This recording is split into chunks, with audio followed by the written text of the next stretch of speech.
Hello everyone, welcome to another episode of Asia Sensemaker. In Asia Sensemaker, we have informal conversations, yet they maintain a level of depth and expertise comparable to a seminar setting.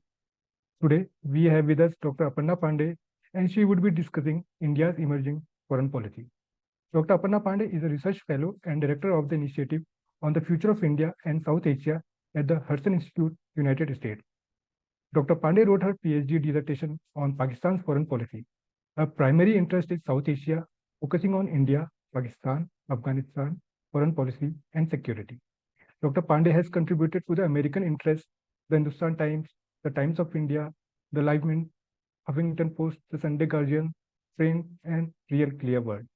A 1993 graduate of Delhi University, Dr. Pande holds a Master of Arts in History from St. Stephen's College at Delhi University and a Master of Philosophy in International Relations from Jawaharlal Nehru University. Dr. Pande received a doctorate in political science from Boston University in 2010. We welcome you, ma'am. Now, I would request the moderator for today's session, Professor Amog Rai, Research Director at Asia, to kindly open the session. Over to you. Thank you, Bhupesh. I extend my warm greetings for accepting our invitation. I had to prepare a lot for this, although I am the research director for Asia. My primary interest has been China. I kind of I have a joke that I live and dream in Beijing time, and so a lot of research had to be done to kind of have this conversation. And so as part of that, I picked up this book, and I had read it earlier when it came out 3 years ago, but I had to speed read it today as well. And I've seen a lot of your interviews. So what I'm going to do is I'm going to slightly change the way you have been accustomed to interviews. And I'm going to begin with the conclusion of your book. So when you conclude the book, or when you are concluding the book, one of the things that stands out is you make a couple of policy prescriptions. You talk about the fact that Ministry of External Affairs at that point of time, and this is your third book. So at that point of time, Ministry of External Affairs needed more budget. And now I would like to draw your attention to a document that came out last year. It's the Standing Committee report, action taken by the government on the observations/recommendations contained in the 12th report for the Committee on Subject Demands Grants, etc., etc. This is December 2022. And one of the points that jumped up, and it's a pretty extensive report, is that the committee is telling the Ministry of External Affairs that 17,000 odd crores is not enough for India to do foreign policy at the scale it wants to do. What stops us from looking at foreign policy as a useful tool and not just a giant public relations exercise? Well, first of all, thank you to Asia Sensemaker for inviting me, Neeti for being so persistent and following up, and Professor Rai, thank you for this. It's I mean, you have asked me a question which normally people ask me at the end, and so you know, we can call you thrown a sixer right at the start. What I would say that the biggest sort of the problems, I would say there are 3 points. First, the challenges that India has faced, the Indian state has faced, and which it has been reluctant to do anything about is planning. I mean, yes, we had a planning commission. I'm not talking about that kind of planning. What I'm talking about is if you want to achieve a goal, any of us, we want to get a master's, we want to get a PhD, we want to write a book. We can't just wake up one day and say, I'm going to get a master's tomorrow. You actually need to get a bachelor's before you get a master's. You need to apply. It's a multi-year process. The Indian state does not do planning well. For a 5,000-year-old civilization, we are terrible at planning. So if you don't plan, you're not going to get anything. Resources will come if you build a budget over a period of time. If you ask for, for example, these are the things that I want to do over the next 5 years. And, not just opening missions, but these are the deliverables on the development side, the technical side, and on hiring more people side. India has one of the smallest foreign services. Doesn't matter what they say, no matter how many people they count, IFSA, IFSB, all the staff in a mission, we do have one of the smallest foreign services. And there's a reluctance to do that. So one, we don't plan. Unlike countries that want to be big powers, we don't do that planning. Two, there's still a belief that all foreign policy involves is diplomacy and having conversations between leaders. And so you don't really need so it's more of a, top heavy.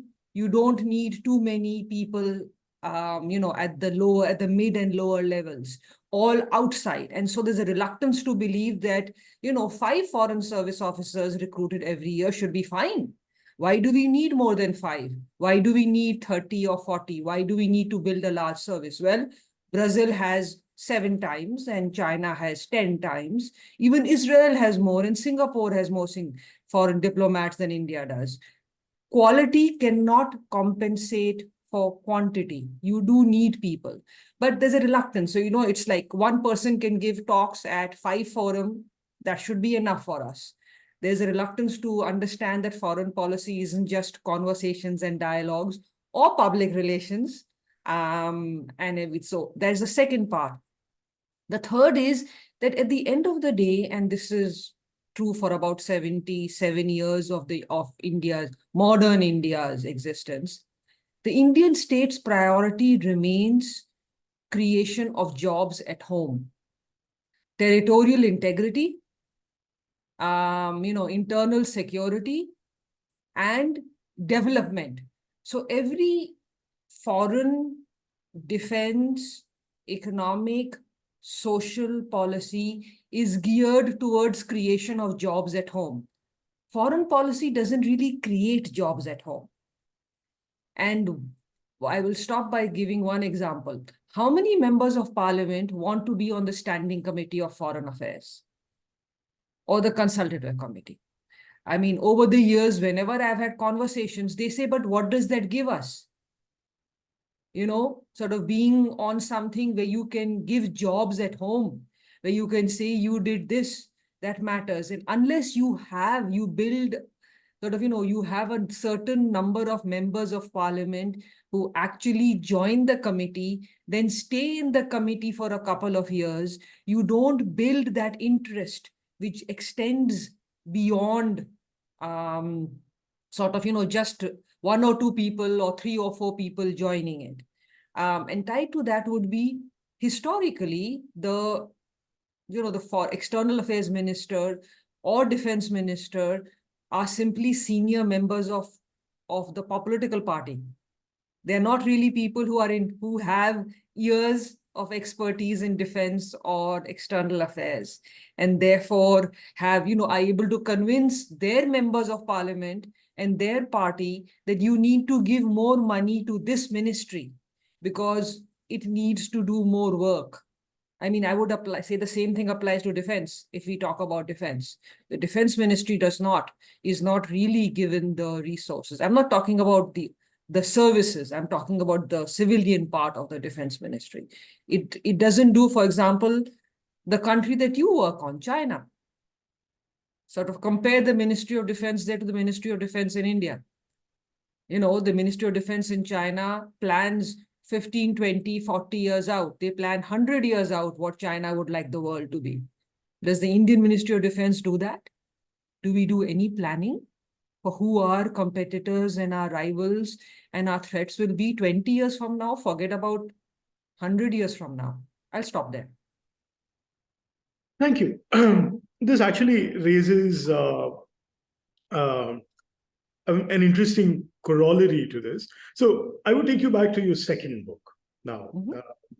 Right around the time that book came out, it is Chanakya to Modi, and you kind of look at the evolution of the arc of strategy, let's put it like that, strategy, the way India or Indian thinking. And I think the sort of rootedness of strategy in Indian culture is one of the most important arguments that you make from your first book, which is on Pakistan, by the way. So in all of this, right around the same time, a book comes out from a scholar of foreign policy that you might agree or disagree with, Bharat Karnad. And the book was titled, India is Not a Great Power Yet. I was in the bracket. And he makes a very interesting point. He says that to be a great power, to be reckoned as a great power, you need to have internal defense capabilities. Something that you also, that's an important point that you make in the book. 3 weeks ago, you have written an article for GIS Reports, and I am now quoting you from this. In 2020, in his book titled The India Way, India's External Affairs Minister, S. Jaishankar, argued that India's policy in the coming years would be to engage America, manage China, cultivate Europe, reassure Russia, bring Japan into play, draw neighbors in, extend the neighborhood, and expand traditional constituencies of support. I want to understand 3 years later, with a war in Ukraine, a war in Israel, how are we playing this out? You're one of the best moderators or questioners I've had, I must say that. I came to America in 2012 and wanted to see you at the Hudson, but I was unable to see you. I was telling Amok this morning. So it's fortunate that I see you here now. I'm a great admirer of your work. Thank you very much. Appreciate it. Coming back to your question, Professor Rai. I guess I can give you a short answer and a long answer. I'll start with the short answer. There's always a sort of hope is not a policy in any part of life, whether for a state or an individual.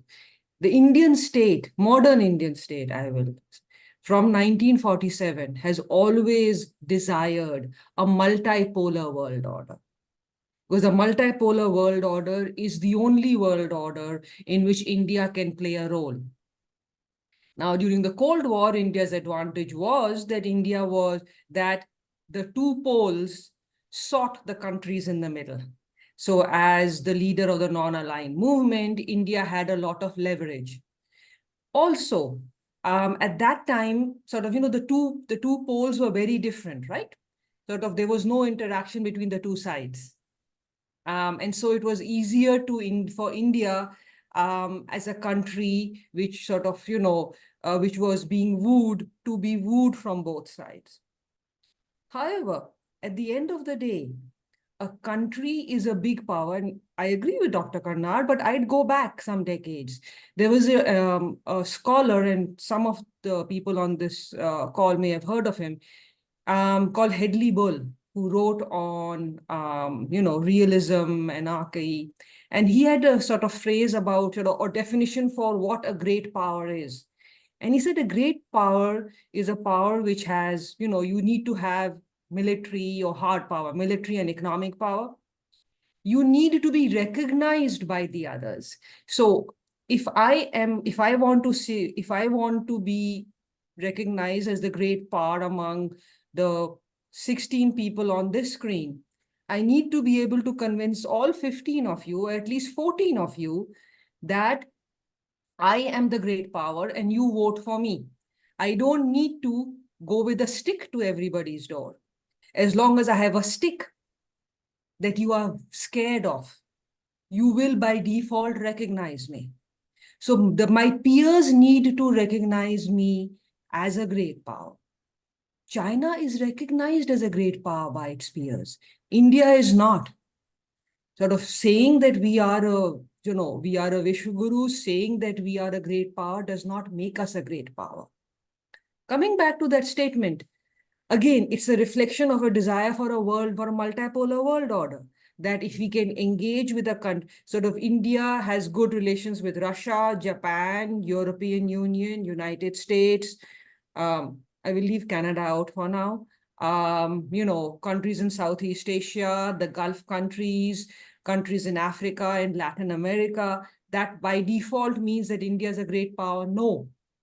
Great power comes from your military power, it comes from your economic power, and it comes from other countries being willing to recognize you as one. So I'd say that 3 years later, the world is the same that it was 3 years earlier. China and US are still the strongest powers. The European Union, Japan, the Middle Eastern countries still have more economic might. Japan has military if it only wants to build it. And India is still where India was. India's economic growth has not gone up. We can change the starting basis, and therefore economic growth, will suddenly change. But it's a fact that since 2014, so 2015, 2016, the economic growth has slowed down. Manufacturing has, agriculture has. India hasn't invested in human capital as much as it should have. Our military modernization, yes, we are buying more equipment, but it's still not the level where it should be. China started its military modernization after India announced its military modernization. China's modernization is well on its way. So I'd say, and yet I will stop by saying or conclude by saying that India's hope still remains. Right. So I'd say that, we still believe that this is a multipolar world order, and that because the war in Ukraine took place or the war in Gaza and Israel is taking place, that India's role matters more in this world. We still believe that.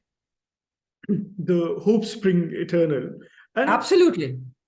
And yet, so I'm now going to shift focus, and I'm going to shift it to the United States, the country that you're in right now.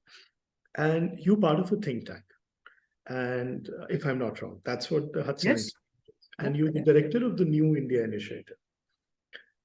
How many people work on India in the United States, in the think tank space, who are of the origin of the United States, versus the number of people who work on China? I mean, Hoover Institution, to take one example. Every other day, you have a series of very interesting fellows. You have General H.R. McMaster, you have Neil Ferguson, you have Stephen Kotkin, you have Peter Robinson. Every other day, one video comes up where somebody's talking about China, how China is doing this, why China is a great power, why China is not a great power. It's confusing sometimes to look at the discussion and debate from the United States to figure out if China is a great power, is failing, or has failed. And I don't see that level of activity when it comes to India. As a citizen of India, who's very proud of the country that he's from, I somehow find this, because we take a look at the American literature, the American media, and the American media pays us lip service. Perhaps the representation has increased in the last 5, 6, 7 years. But even now, the real interest in the Indian affairs, in India's foreign policy, apart from what you have described as summit diplomacy, that there is no real engagement. Is that because our universities are insular when it comes to international relations? International relations is really a second career track option, or because the Ministry of External Affairs does not really connect with the Indian academia as much as it can? So a lot sort of, I agree with what you said, and it's true even now. But I would say the reason has more to do with the American side and with the way the American system is set up, and less to do with India. And I'll explain. Sort of one of the sort of, advantages or disadvantages of being a global power, which the US has been ever since it entered after the end of the Second World War is that US focus is always on either a threat or, you are either an enemy or you're a friend. There's very little in between. Nuance doesn't come. So most of American academia, which was the precursor to the think tank world, most American universities focus a lot on China, on Soviet Union, Russia. And then they focus on the friends, which are European countries, Atlantic, Latin America. So you'll find a lot more professors who teach on China and who teach on Russia and who know Mandarin or Russian, then you will find who know something about Brazil or about India or about South Africa. Brazil maybe even more because Brazil is at least Latin America, so it's still Americas, and so, people go there. And it was part of the Monroe Doctrine, so at some level, it is the American backyard still. And so sort of when I joined on sort of my PhD in 2004, it was very difficult to find any professor who actually worked on sort of, taught South Asia or, Pakistan, which I was especially focused on at that time. There was one professor in all of Boston University. I was lucky that the person actually sort of, worked on Pakistan, but all of South Asia, there was just one professor whom I could have on my PhD committee. So sort of it has changed at some level. This is about I graduated in 2010 from BU. So it's 13 years, almost 14 years later. There are more.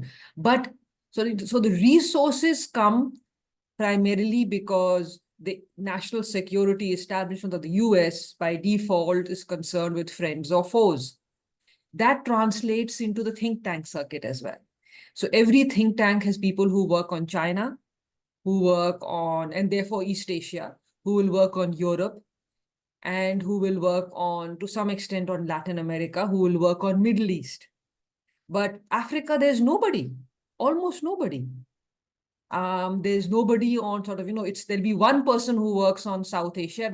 There's only one think tank, which is an exception to that, which has few people, 2-3 people, but majority have only one person working on India, and sometimes one person working on India and Pakistan. And so it has a lot to do with the American system. And sort of academia and think tanks where you only focus on friends and foes, you don't focus on countries in between. India was never a friend, it was never a foe.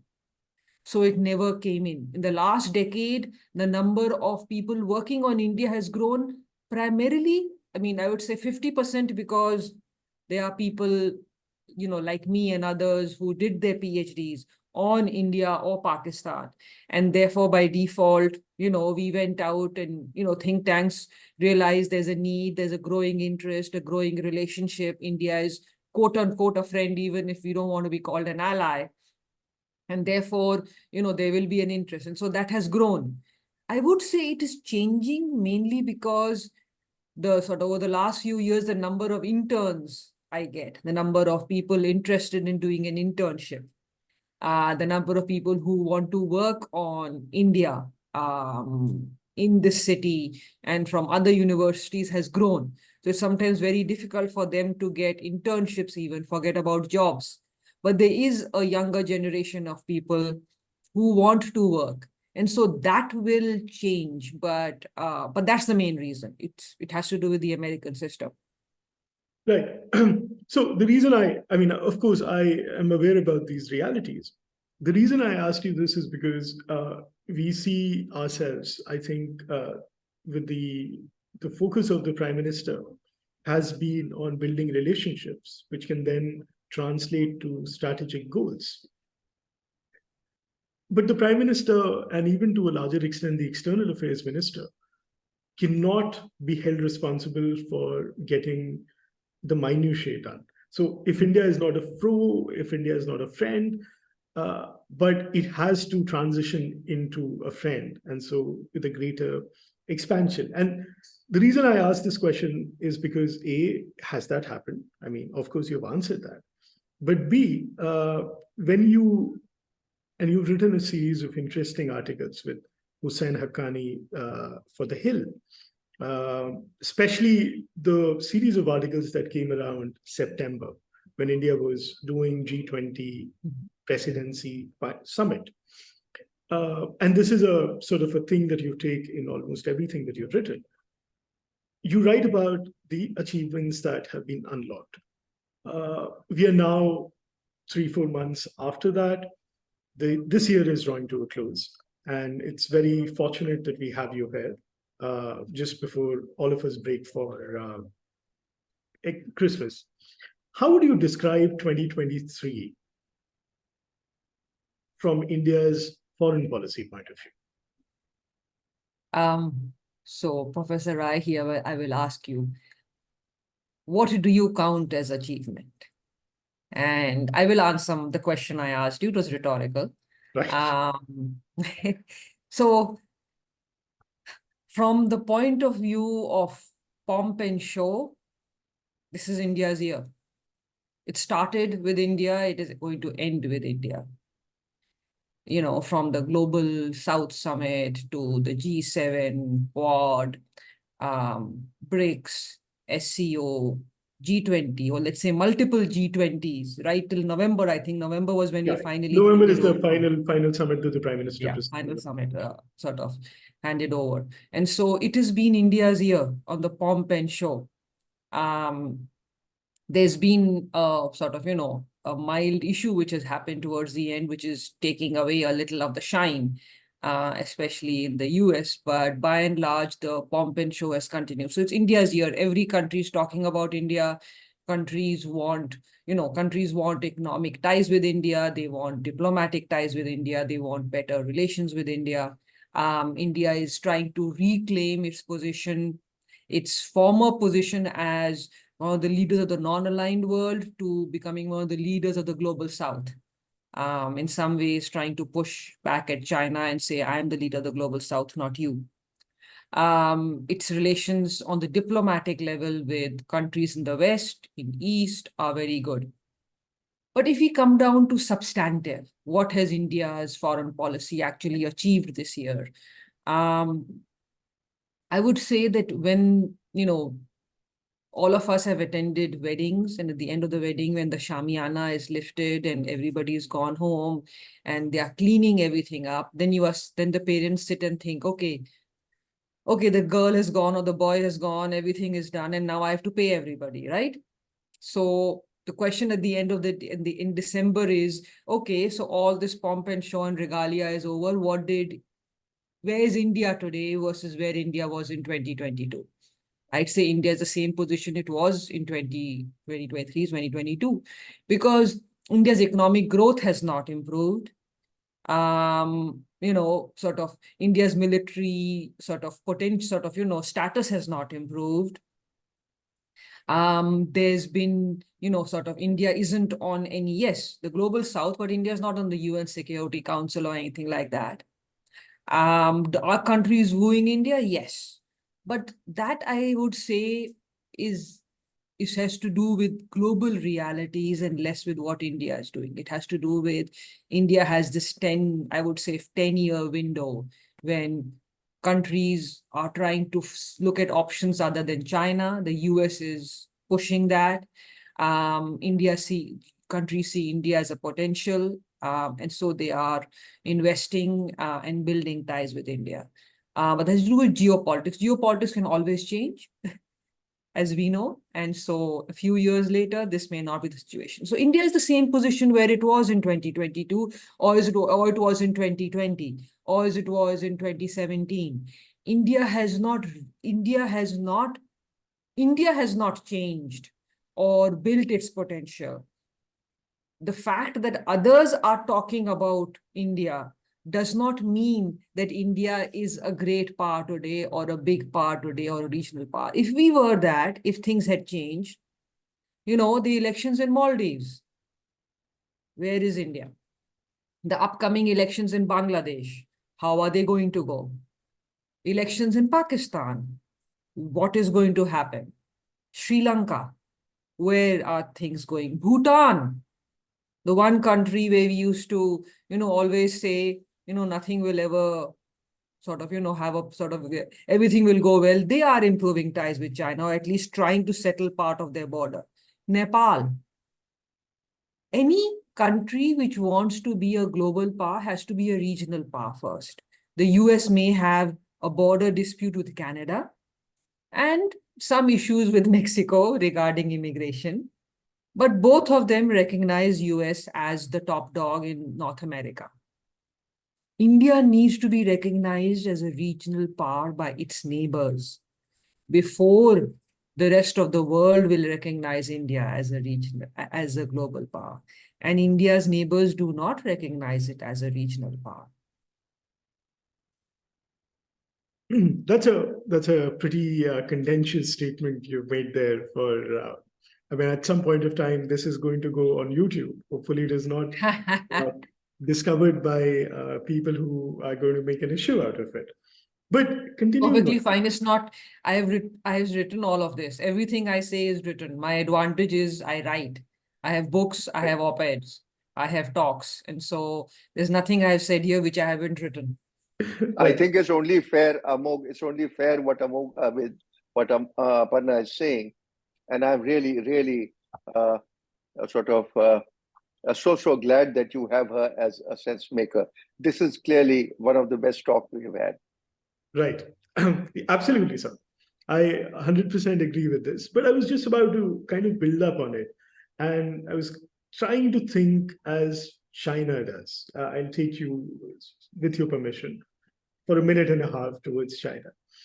I read a lot of stuff published in China.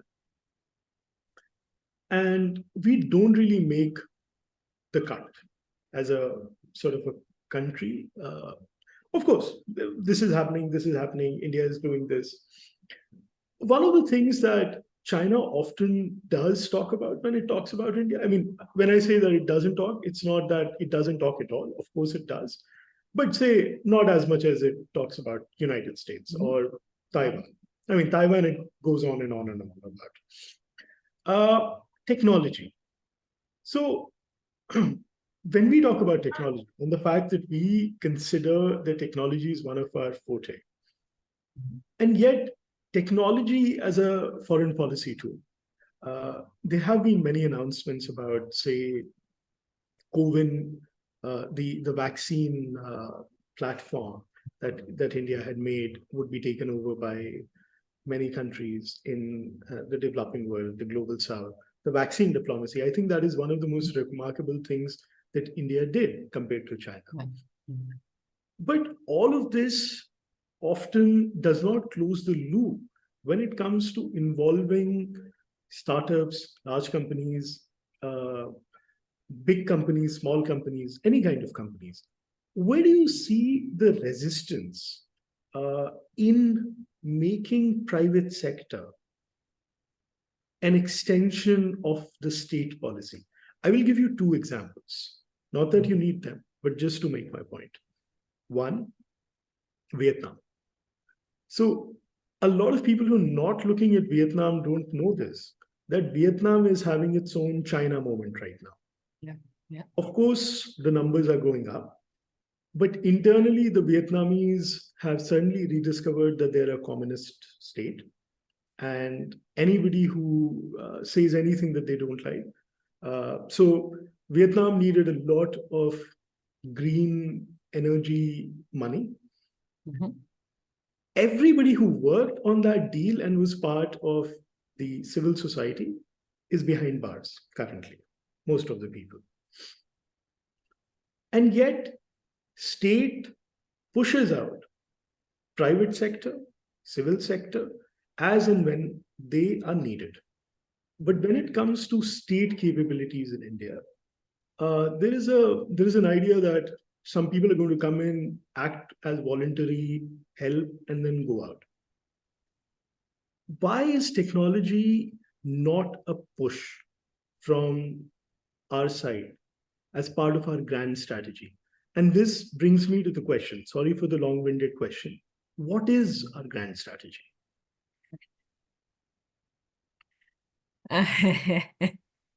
So I'll start with your first question, which is on technology and the state and private sector. I mean, I'd say the fundamental issue there has to do with the Indian state, and how the Indian state views itself, its role, and society and private sector. And I've sort of, I wrote about this in my 2017 book and 2020 book, both. And this is something which sort of, I always get pushback when I say it, but at some level, Indian society and the Indian state do not understand economics. They need to understand economics. A state is not supposed to run the market. You're supposed to put in guardrails to ensure that, there's not monopoly, that people are not being cheated. All of those important things, guardrails are required, but states are not supposed to run economics. The market is supposed to do it. Private sector, there needs to be a give and take between the consumer and the market and all of that. And the Indian state does not understand that. The Indian state is reluctant. There's a patriarchal, feudal, paternalistic view. I know what is good for you, from what you eat and what you should drink to what you should buy and what you should buy it at, and who should sell it to you, who should make it, who should not make it, and what the cost should be. So when that kind of a state sort of, mindset is there, it is very difficult to understand, the benefits of technology, especially when it's new technology. Where is it going to go? What is it going to do? Because there are no guardrails. Remember that the services sector initially had the least regulations because the state never thought of services to regulate. It regulated agriculture and manufacturing, labor, land. It took time to regulate IT services, which is why they managed to grow. But now it's regulating it through digital privacy and everything else.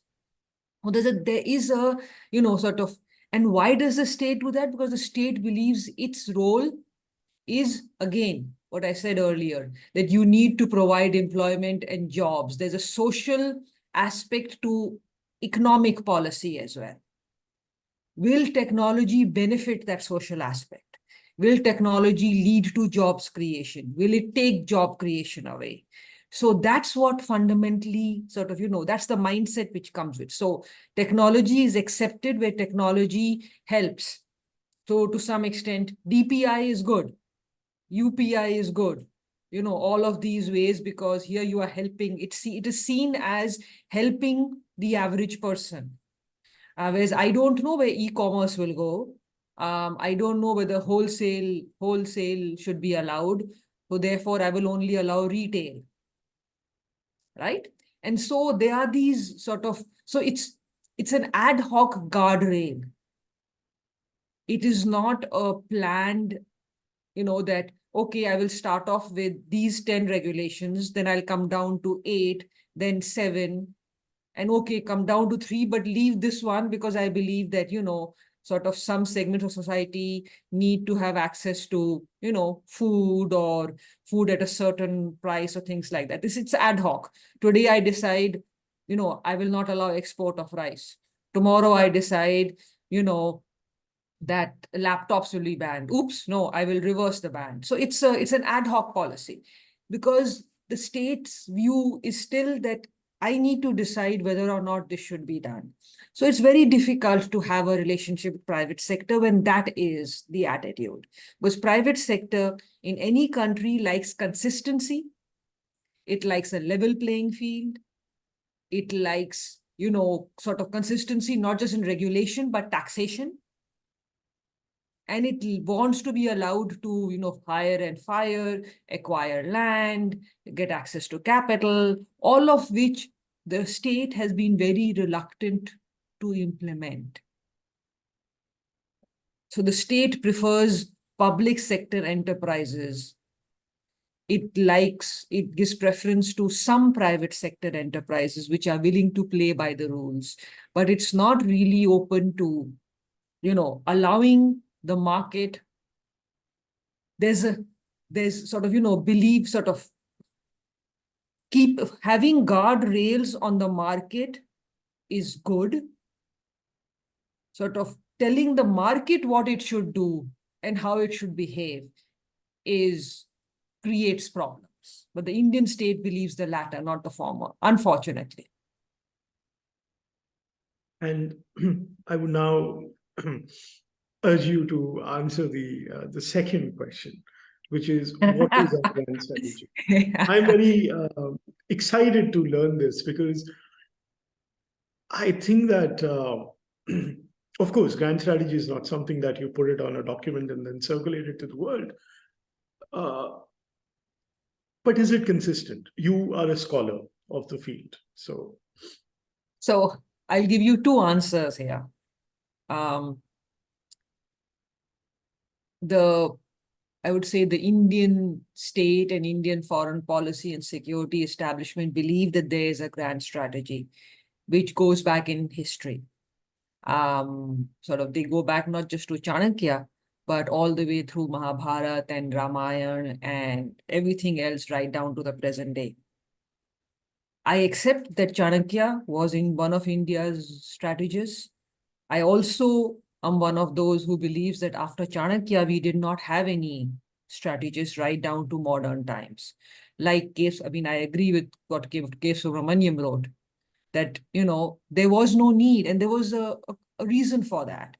If you have small kingdoms which are fighting with each other, there is no grand strategy. The strategy is, how do I get that kingdom's territory? And then when you come to modern times, the modern Indian state that India and India's founding elite did not really believe that India was a threat to any country. Now you can call it naivete. You are allowed to do that. You can also call it being realistic. You are allowed to do that. The notion that as a country, we have to focus domestically. We don't have any threats, because India is a status quo power, not a revisionist power. India has no ideological or territorial ambitions. The Indian state has no ideological or territorial ambitions outside. I am leaving Kashmir aside for a deliberate reason. At the end of the day, the Indian state does have a certain amount of Kashmir. Whether India gets the rest of Kashmir back is a moot point for maybe another day. We will not be able to resolve Kashmir today.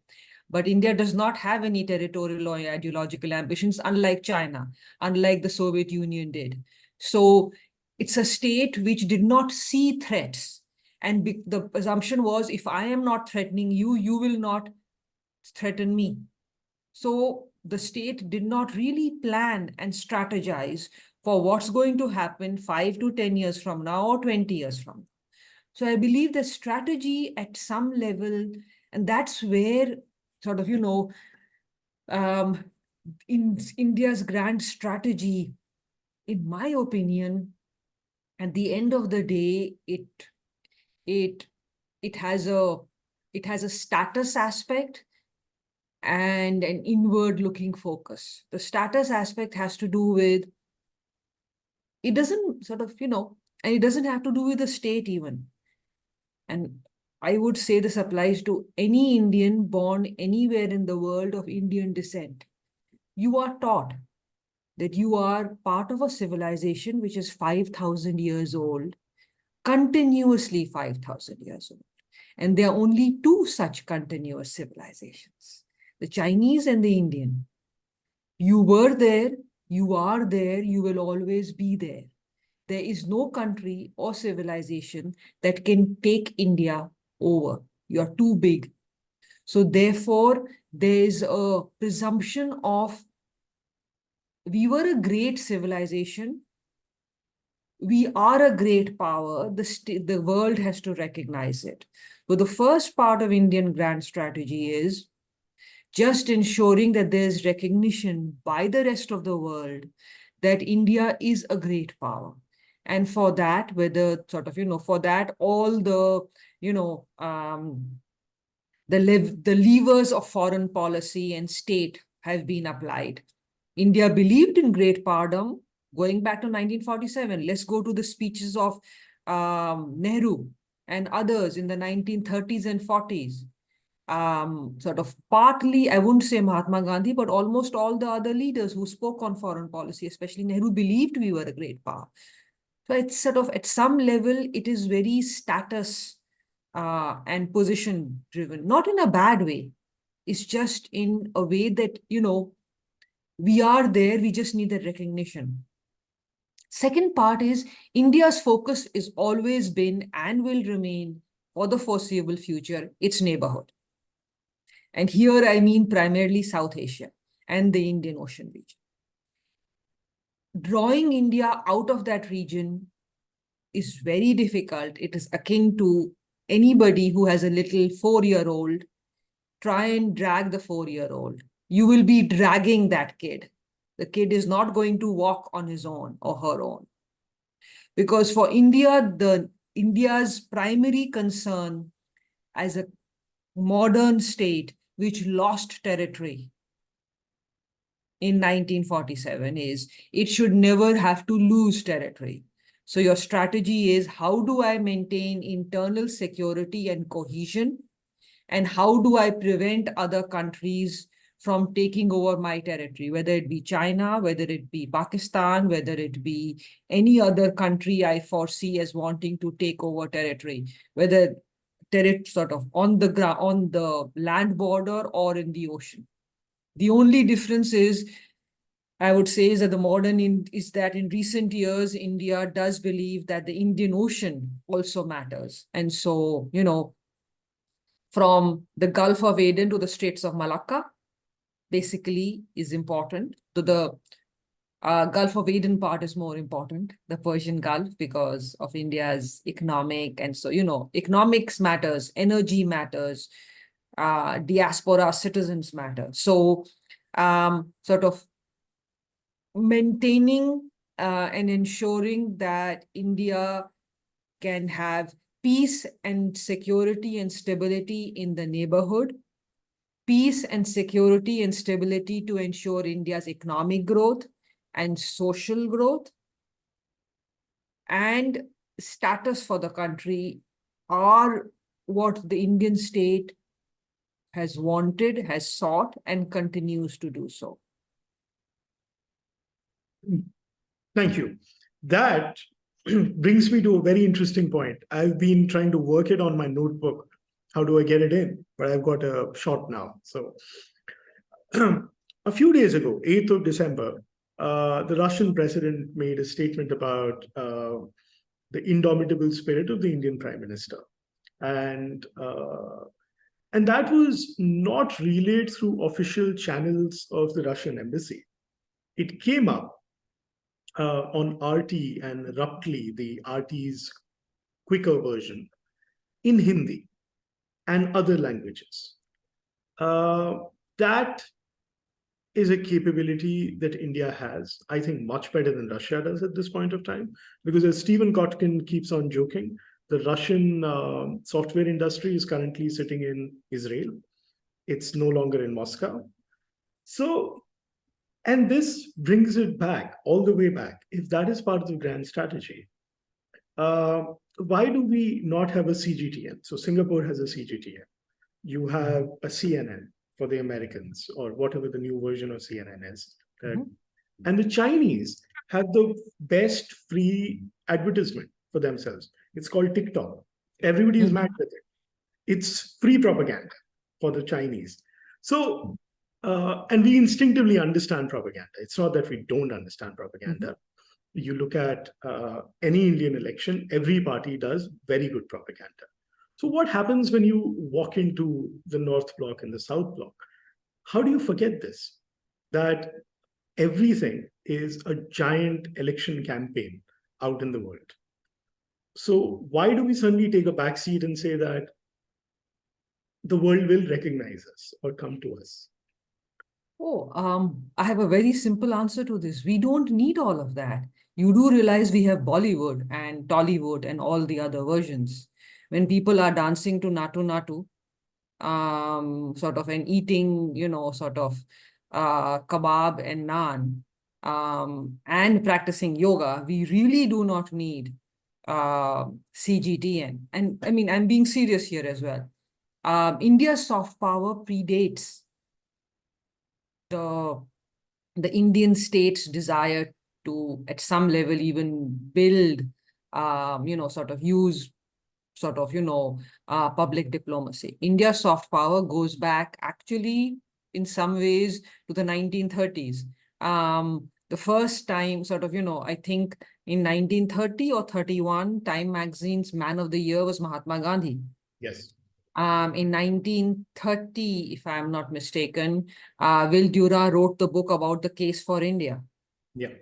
Throughout the 30s and early 40s, President Roosevelt was pushing for India's independence.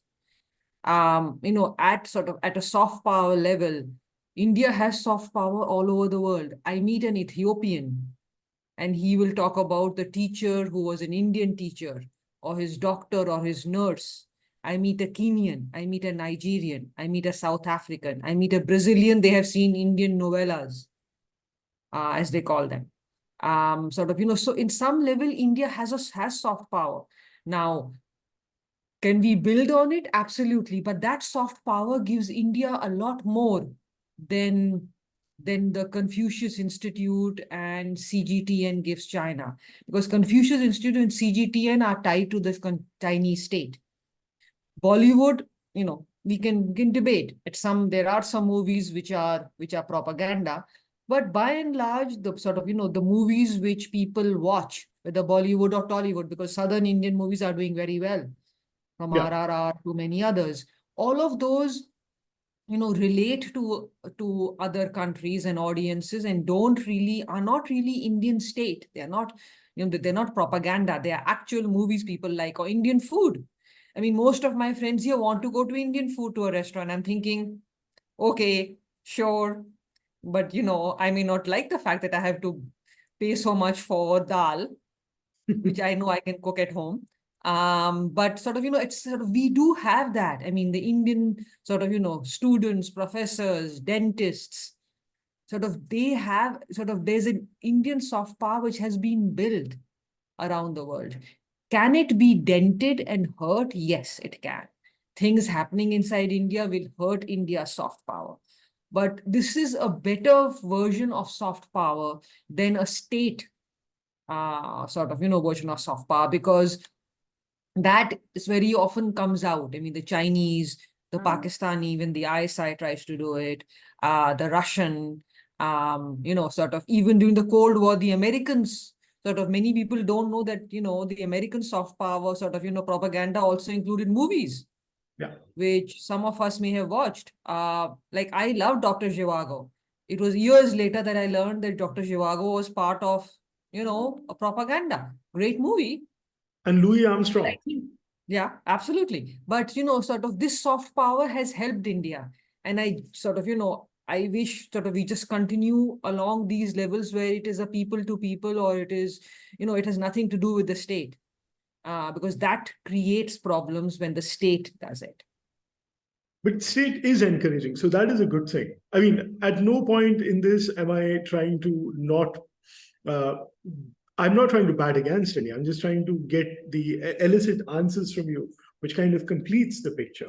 And that brings me to a very interesting visit that your country, the United States, is going to have. It is going to be the visit for the first time, I think, of the current Pakistani army chief. It's going on right now. It's going on right now, right? Yeah. And it's a very interesting visit because the current Pakistani army chief is very dissimilar to the last 3 months. He does not come from a military family. He does not come from the elite of the Pakistani military academy. He does not come from. He's not been trained in the US or the UK. I think this is the first time he's going there. And also, contrary to all the past 3, especially the last one, he doesn't speak a lot publicly. Do you think that India, in its push to do more, exchange more sort of geopolitical connection and expand the base, has somehow discounted what the Pakistanis can do. I'm not saying in terms of their cross-border uh, extracurricular activities, but just the fact that we have discounted Pakistan for too much and too long, and it is not quite a failing state that we have painted the huge bullseye on it. I'd agree and say Pakistan I'd say is a flailing, as people call it, not necessarily failing. But that doesn't, flailing states can still create problems. We have North Korea. Yeah. We have Myanmar. They exist as long as the state is strong and its location is such that people care about it. So people don't care that much about Sudan and about Ethiopia, but they care about North Korea and Myanmar. Just because North Korea has nukes and Myanmar is sitting on minerals and very critical location. So yes, I would say, as somebody who wrote her dissertation on Pakistan's foreign policy, and I was asked, why are you focusing? Pakistanis would think that I had an ulterior motive to write on Pakistan as an Indian, and Indians thought I had nothing better to do than to write on Pakistan. And I'd say your neighbor is important. Every country's most important relationship is with its neighbor. Brazil and Argentina, United States and Canada, United States and Mexico, France and Germany. You have to have a good relationship with your neighbor. Otherwise, there is a problem. You will never be able to resolve your domestic issues without resolving your relationship with your neighbor, especially the largest neighbor. And I'm leaving China aside because there's a little bit of a gap over there. In China, India have different issues. But you have India, and resolving the issue doesn't mean ignoring the neighbor. You can choose your you can choose your friends, you can't choose your family. And when you are a country, you cannot choose your neighbors. You can't just get up and say, okay, India is moving out of South Asia and we are moving to Latin America or Europe. We will have the neighbors we will have for eternity. They are not going anywhere. Neither are we.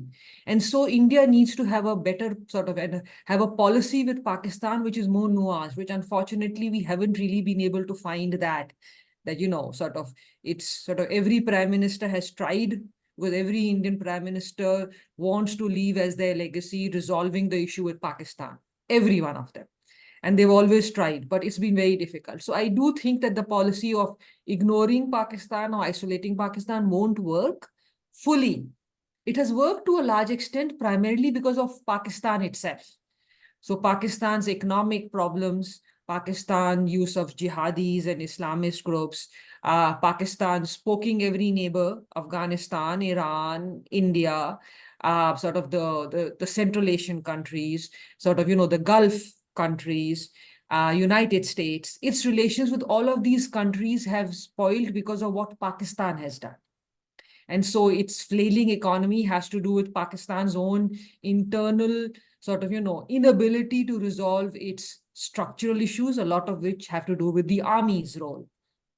Relationship with the United States, with Afghanistan, with India has a lot to do with how Pakistani army looks at it's Pakistan and India. But India also needs a better policy to do with Pakistan. Pakistan will not be ignored by the world. So coming to the visit by the army chief, I would advise that people should not view it as a diplomatic conversation between two countries is not a diplomatic reset. The American president met the Chinese president. They had a conversation. They are trying to ensure that, some economic and trade takes place. But the peer competition and rivalry between US and China will continue. The Pakistani army chief is in town. The last time an army chief came was his predecessor last year in 2022. He met with, as the readout from Defense Department says, the army chief met with Secretary of Defense. He will have conversations and meetings here, most likely go down, and meet with other central command people and then go back. If the US was changing its policy towards Pakistan, there would have been a pomp and show around the meeting. There was no pomp and show. It was, I don't know if you saw it, but there's a one-line readout by the Department of Defense. Yes. There's no photograph. All the information coming out is from Pakistani newspapers, not from the Department of Defense or the US government. So yes, they want a relationship. And if you were the United States, you would want a relationship with a country which has nuclear weapons and jihadi groups, which can cause problems not just for the US, but for many, many American partners and allies. There's Afghanistan next door, from which the US still need, there are a number of Afghans the United States would like to get out of there, remember? Afghans who had helped Americans. And so US cares about those Afghan refugees, Afghanistan's basic stability, Pakistan's basic stability, economic challenges, the rise of sort of sort of insecurity, sort of the TTP and the attacks inside Pakistan, and the presence of nuclear weapons. So there is a need for a relationship. It doesn't mean it's going to be billions of dollars coming in or high equipment coming in, but there's a conversation which needs to be had.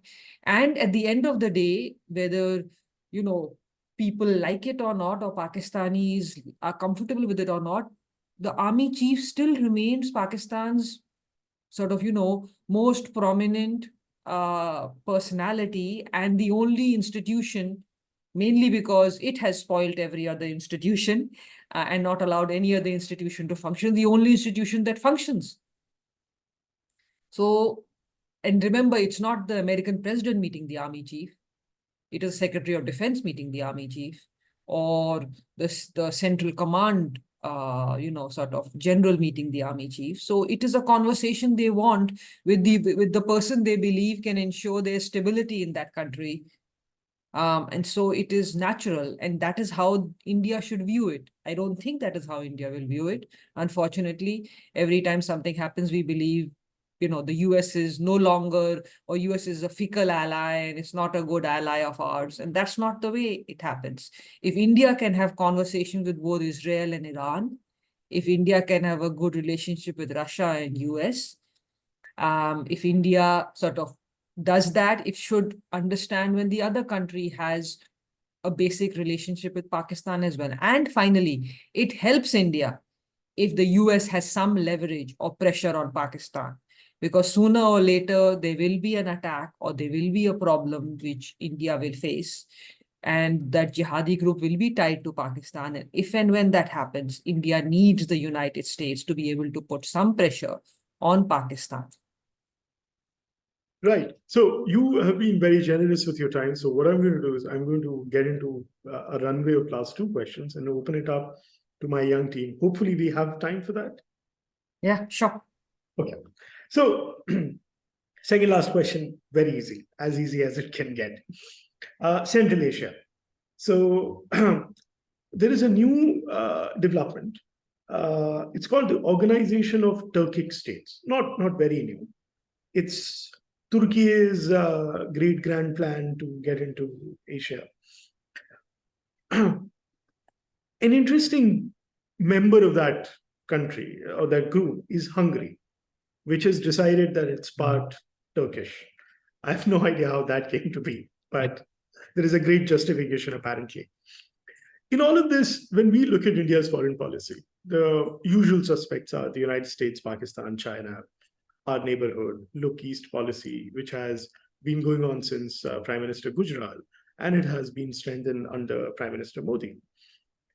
But, these other players that are making a beeline for Asia, and it is only going to get intensive because the economic gravity has shifted to Asia.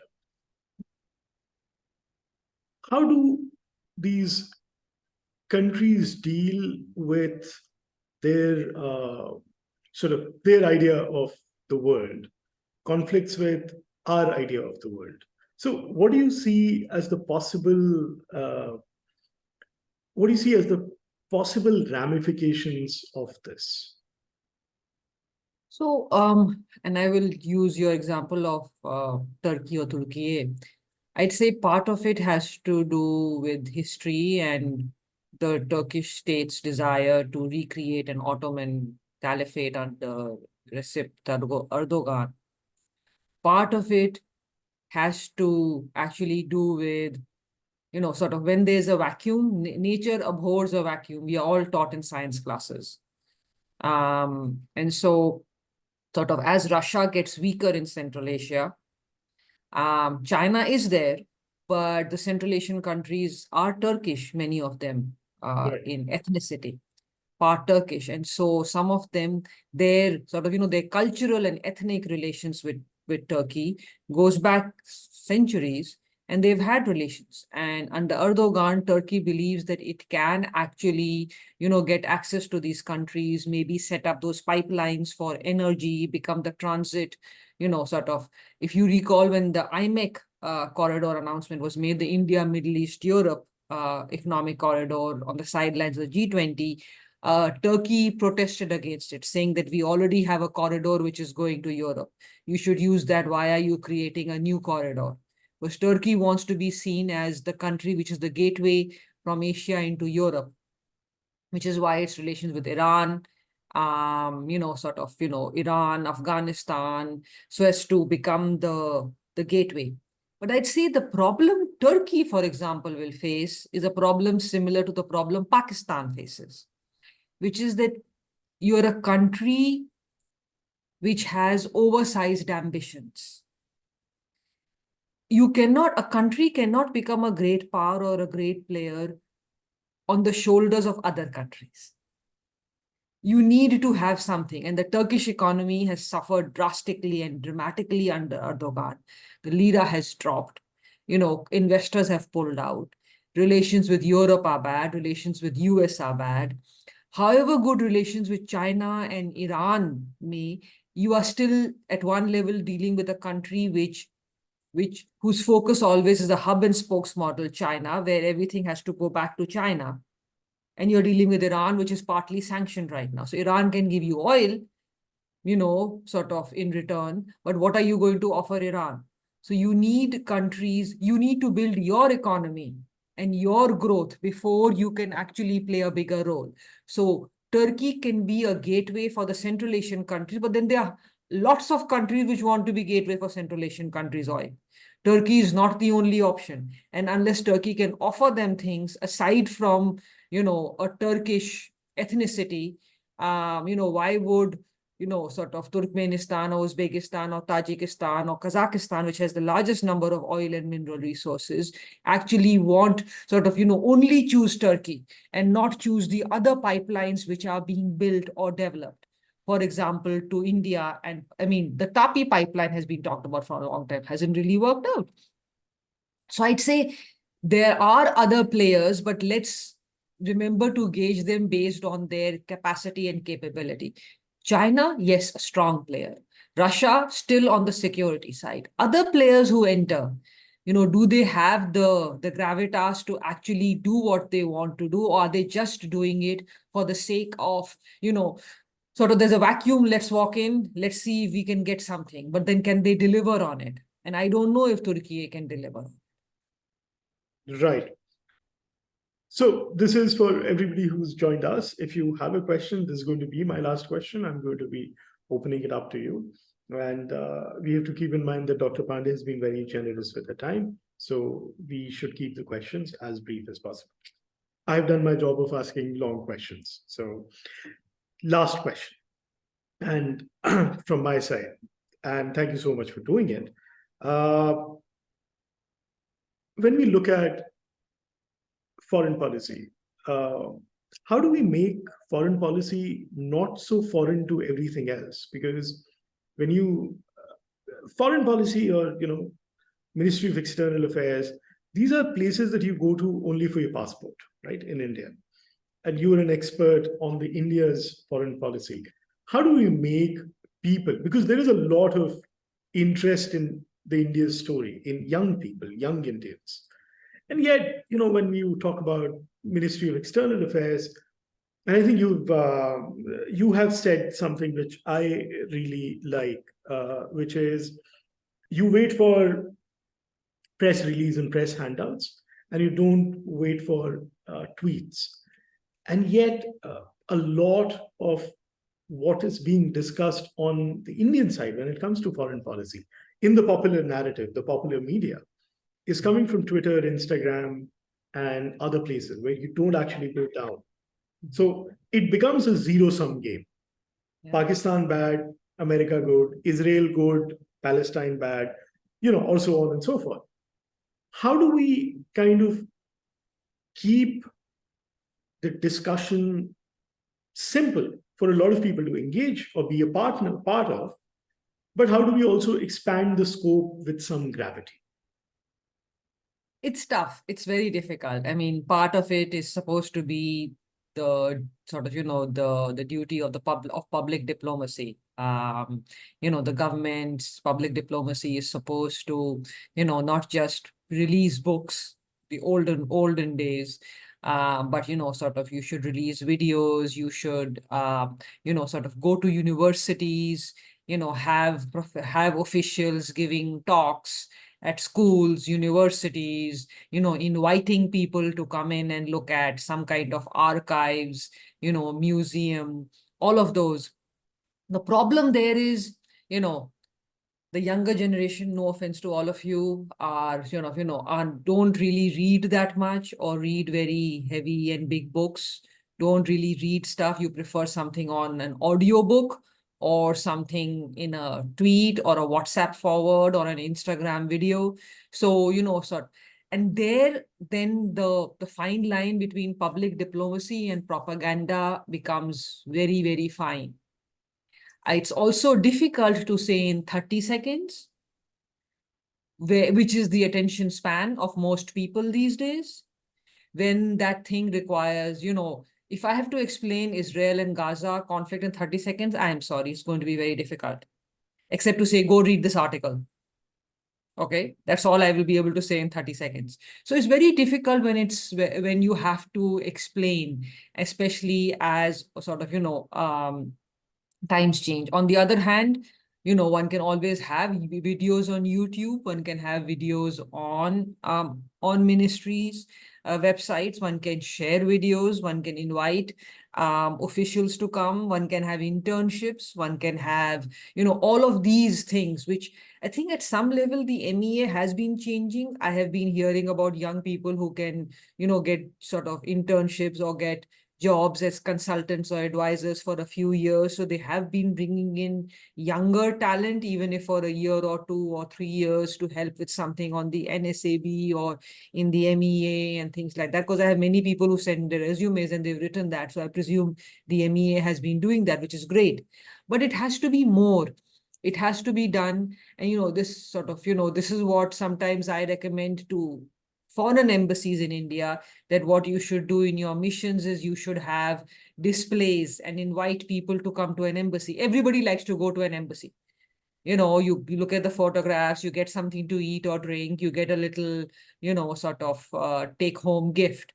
But the problem that a foreign affairs ministry has at home is you don't have missions in states. You don't have, so your missions in states should be universities. They should be schools where, sort of once or twice a year, because that will be the most you can do. You have exhibits or you have people going in. But it is difficult in today's day and age to do this, except if you have exhibits, you have exhibitions, you invite papers written by students. And you have these short videos, but the fine line between how long should it be that I explain everything versus how short should it be to keep attention is very difficult. Right. So hard, but somebody has to find a way. Perhaps Yes. that could be something that we research on. Good research agenda. All right, Absolutely. so I'm now going to open it up to all of the people who have been patiently listening. I think Mr. Jung promised to leave and then stayed long, but I think he has left now. So, okay. Okay, so we have our first question. That's from Orko, my young colleague who works on Bangladesh. Thank you for the interesting and informative discussion, ma'am. Do you think the United States would stand to gain from a change of government in Bangladesh in the upcoming general election? That's a, sort of, I think from the US point of view, the Americans have it's a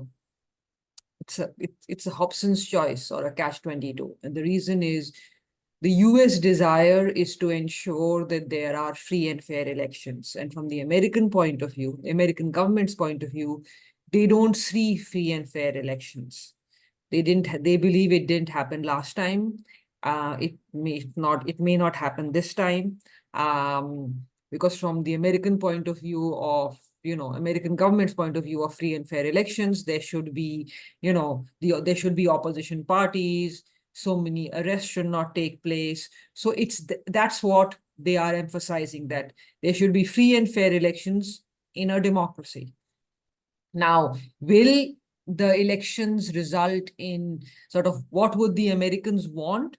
I don't think it's necessarily a question of whether they want the Awami League back or the BNP back. It's more that they want the Awami League to have free and fair elections. Now, you and I can disagree on, sort of who is better for Bangladesh. But at the end of the day, the people of Bangladesh had the right to decide who they want as their prime minister and as their leader. But for that, there should be free and fair elections. That's what the American perspective is. Now, the Indian perspective disagrees from that. Indian perspective is that Awami League is better for India, which has been true historically, that BNP has relations with the Jamaat and with Pakistan, and therefore India would like Awami League to continue. However, I'm sure India too has some concerns about, the sort of, if there aren't free and fair elections, then the legitimacy of the government is always challenged, as happened the last time in Bangladesh. So that's the short answer. The US push is primarily for free and fair elections. Right. Do we have any other question? Okay, we do. Right. So it's from Hello. a young colleague who works on innovation. And the question is that, well, you're being thanked for insightful discussion. And the question is, in what ways do you foresee the participation of the youth in shaping the trajectory of India's future and their potential contribution to an impact on India's position in global geopolitics and socioeconomic development? So that's a three-part question. It's a very long question, Shivani. It's a good question. I'd say I always believe that a country's biggest asset is its human capital. And by default, the youth are India's human capital. India has unfortunately not invested enough in its human capital, in giving it the opportunities that it should have been able to do so many years after independence. But the youth are India's future. I think India's average age is 29 years. That's the majority. And so, so it is the youth which is going to make a difference. I'd say the answer to your question would be yes, the youth can play a role in three ways. One, never underestimate the power of, and I'm not pointing a finger at somebody. All of you should understand, if you are Indian, what I mean by this. Never underestimate the power of this, because at the end of the day, you will be the ones who will decide what India's future is going to be in the next 10, 15 years, 20 years. And that's the most important time period for India, is the next 10 years. If we are able to do something the next 10 years, things will improve. Otherwise, things are not going to change. So sort of make sure that you participate, civic participation, political participation, interest is important. Second, education, literacy is different from education. being able to read and write is not the same as being educated. All of you are literate and educated. But, and I know it may sound hypocritical as somebody who's got multiple degrees, getting degrees is good. And sometimes when degrees are the way to get a job, it's important. But always tailor your degree to the job that you are looking for. Do not spend so much time in college and university simply because that is the easier way out. When you are in a university or when you are studying, make sure that you are tailoring it to what you want to, your goal in the end, which job or jobs or career that you're looking for. So make sure your degree tailors to that, because that is the best way for you. And if possible, try and on the side get some, whether it's an internship or it's a co-op, something which helps you build because there will be a lot of people who will have a degree like you. What will differentiate you from somebody else? Because then you can enter the field that you want to and contribute further. I'd say at some level, that's my answer to sort of, to your question, because there's a lot that the youth can do in getting trained, in getting skilled and participating. If you have a real interest in working, then I would say that don't go work with the government. Choose another sector. Choose whether it is academia, whether it is civil society, whether it is, think tanks, whether it is private sector. There are enough people working in the government. The Indian state does not need more people. Where it needs more people are at the lower levels of the government. It does not need more people at the higher levels. So all of your expertise should go on the outside so that it helps build expertise on the outside that the state uses rather than expertise on the inside, which just stays within. You will do a greater service to the country being on the outside than being on the inside. Thank you. I think we have the last question. We would not want to abuse your time. So there's a question from Venkat. And so the question is, India in 2021 allowed foreign defense private entities to invest in India up to 49% by tying up with Indian entities. But why foreign entities are hesitant for technology transfer, though we are the largest defense purchaser? Sure. So Venkat, you give me the opportunity, your question does, of using one of my favorite examples. So I'm sure all of you have either drunk or seen thumbs up cans, right? Bottles, everybody? Yes, no, yes, okay. Okay, so it's one of my favorite black cola drinks. I love thumbs up. I grew up on thumbs up, didn't like Campa, love thumbs. But why do I use thumbs up? Why did thumbs up even come about? Have any of you, some of you are too young to even know why thumbs up came about, but there's a reason for it. In the after India's independence, there were corporations who worked in India. PepsiCo and Coca-Cola were in India. When Indira Gandhi nationalized, companies left. And so the Indian state told Pepsi and Coca-Cola, you can stay in India if you hand over the black cola drink formula. Obviously, they refused to, and so both Pepsi and Coca-Cola left, but Indians wanted some black cola drink. So we had various versions, Campa Cola, all of those. Thumbs Up by and large survived. Why do I use the example? In 1990s, Pepsi came back. First mover advantage, it took over the market. Ye dil mange more. Coca-Cola had a problem because when they came in, Pepsi had taken over most of the market. So what did Coca-Cola do? They purchased Thumbs Up. If you go to any Coca-Cola vending machine, you will see thumbs up there as well. The reason I use this is companies whatever is your core competency, you protect your core competency. You know, there's something called intellectual property rights. When I write an op-ed or I write a book, you cannot use what I wrote without quoting me or without giving a citation, right? All of you are taught that. So a company's core competency, a company values that technology, which it has spent millions, sometimes billions, whether it is a vaccine or it is Coca-Cola's Black Cola formula, or it is Boeing or Lockheed Martin's technology for, you know, the jet engine or a helicopter, or, you know, sort of, I'm just throwing out these names. So now put yourself in the place of Lockheed Martin.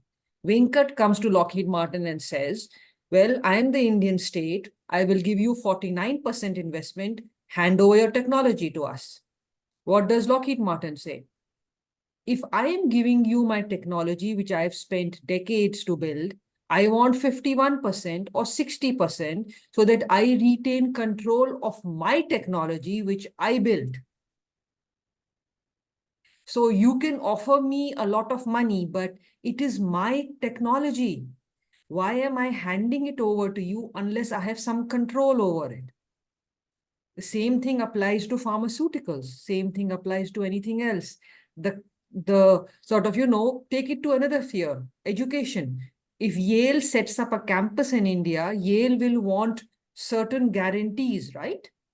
That if you're using the name of Yale University, you will not do this and that, or that they will get some royalties in exchange for the use of Yale University's name.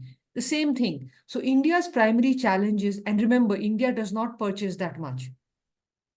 India-US defense trade between 2008 and now, so 15 years, is $20 billion only. UAE, Saudi Arabia, Japan Singapore purchased more in a year than India has purchased. So India is not a large defense purchaser. It could be if India actually purchases more. But most of the time, remember, with American companies especially, doesn't work with French and Israeli. Those companies, you know, are willing to share their technology because they don't have those large buyers. For the American, this is primarily for an American defense manufacturing company. That company's primary market is the American government, then American security allies, then everybody else. So you have a market where people are buying from you, which is the American government. You have a market where countries are rich enough to buy off the shelf, which are security partners. And then you have India, which says, well, give me your technology. I still won't give you control over your technology. Right, that answers it. We will not be taking any more questions. Thank you. We have, by the way, this is a plug for an upcoming course that my colleague here from university, Dr. Shahabuddin, is here. He'll be starting a course in BA in Global Studies and Sustainable Development. So at some point of time, we're going to write to you again to kind of be part of that because I think the students, and as you said, public diplomacy has to begin somewhere. So that's what we are looking at. I think Venkat has a follow-up question, which I'm going to now avoid, and perhaps something about Indian sovereignty. But I'll give a 30-second response. It has nothing to do with sovereignty. At the end of the day, economics is economics, and purchases in the market works that way. If you want to buy something from me, you need to offer something to me in return. Does India if you ask the question that, is it a question of India building a domestic indigenous military base? Yes. Every great power or potential great power has to build a military industrial base. But I'll leave you with a question, Venkat, and go back and read up on this. In the 1950s, both India and South Korea were in the global market to purchase submarines. Today, if India purchases submarines, it may buy them from South Korea. Is there any military piece of military equipment, do not cite BrahMos missiles, they are Soviet made. Any piece of indigenous Indian military equipment that India can sell to the world. Think about it. In 77 years, what have we managed to build that we can sell the world, which is Indian made? And if we have not, then maybe the time is to understand that we need help from foreign partners for the next 10, 15 years to build our base. And then we can start, sort of selling to others. So we may need to stop worrying about, sovereignty as much and worry about building our military capabilities. Thank you so much. And I'm now going to request, but thank you so much for doing it. We've taken an hour and a half of your time. Hopefully you enjoyed the conversation, and it takes us some time to put it all together. But before we put it up on YouTube, we're going to send a link to you for you to approve. And after you've done it, we're then going to put it up online. You might want to check the print conversation. I think it was. Thank you. It's pretty interesting. I'm now going to request Bhupesh to end as he started, but thank you so much for doing it. Thank you. It was our pleasure to host you. It was. Thank Thank you you, very sir. much. So this brings us to the end of very interesting and insightful session. I would again like to thank Dr. Pande for her time and expertise to talk on the subject. I would also like to thank Professor Rai for moderating the session, and thank you everyone.